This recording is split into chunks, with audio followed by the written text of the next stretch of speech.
Hello बच्चों, let's read this question. The question says what is the reason for the formation of cork cambium और phellogen का formation का reason क्या है हमें बताना है. तो ऑप्शन है यहाँ पे A, it is because cortical cells start showing redifferentiation to form cork cambium. B may given it is because vascular cambium starts to degenerate. C may given it is because vascular cambium stops its meristematic activity, and D may given as the stem continues to increase in girth due to the activity of vascular cambium. जो outer cortical and epidermal layer होते हैं, it gets broken and need to be replaced. तो यहाँ पे सबसे पहले बात करें की कॉन्सेप्ट की.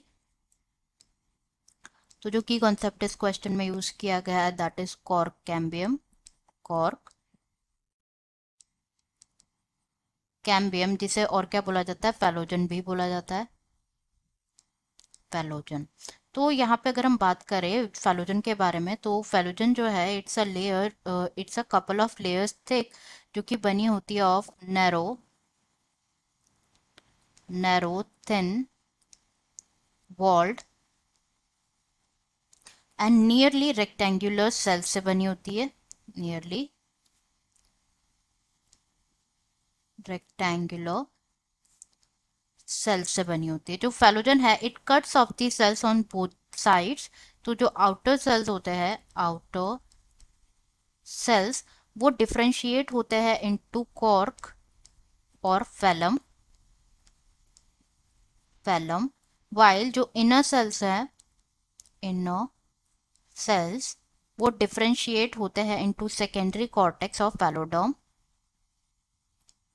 सेकेंडरी कॉर्टेक्स और फेलोडर्म. तो जो कॉर्क होता है ये क्या होता है, बेसिकली इम्परमिएबल होता है to water. Cork is impermeable to water due to deposition of a substance जिसे कहा जाता है सुबेरिन. सुबेरिन की डिपोजिशन की वजह से ये क्या होता है, इम्परमिएबल होता है टू वाटर. एंड जो सेल्स होते हैं सेकेंडरी कॉर्टेक्स के, ये कैसे होते हैं, पैरेन्काइम मैटर्स होते हैं. पैरेन्काई मैटर्स होते हैं. तो क्या होता है बेसिकली जो phellogen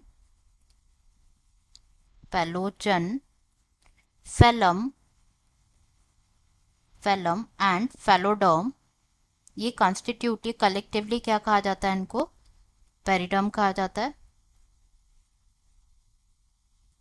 collectively known as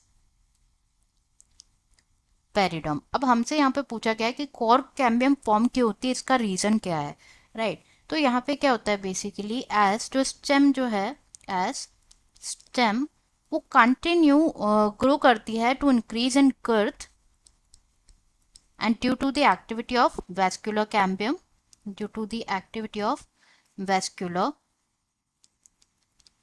cambium, जो outer cortical and epidermal layers होती है, outer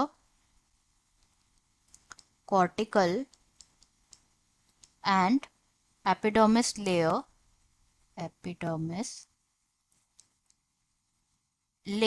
ये क्या हो जाती है, ब्रोक हो जाती है, need to be replaced to provide protective cell layer, to provide protective cell layers.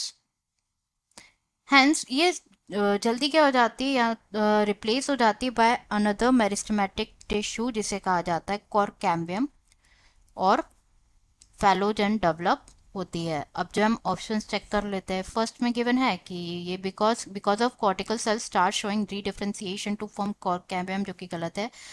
इसमें गिवन है कि जो वेस्कुलर कैम्बियम है it starts to degenerate, incorrect है. यहाँ पे क्या होता है, एक्टिविटी होती है वेस्कुलर कैम्बियम की. ये बोला गया है कि it is because vascular cambium है स्टॉप्स इट्स मेरिस्टेमेटिक एक्टिविटी, तो ये भी इनकरेक्ट हो जाएगा. करेक्ट आंसर हो जाएगा D, that is as the stems continues to increase in girth due to the activity of vascular cambium, जो outer cortical and epidermal cells layer होती है gets broken and need to be replaced. तो answer क्या हो जाएगा, answer will be option D. I hope you understood it well. Best of luck.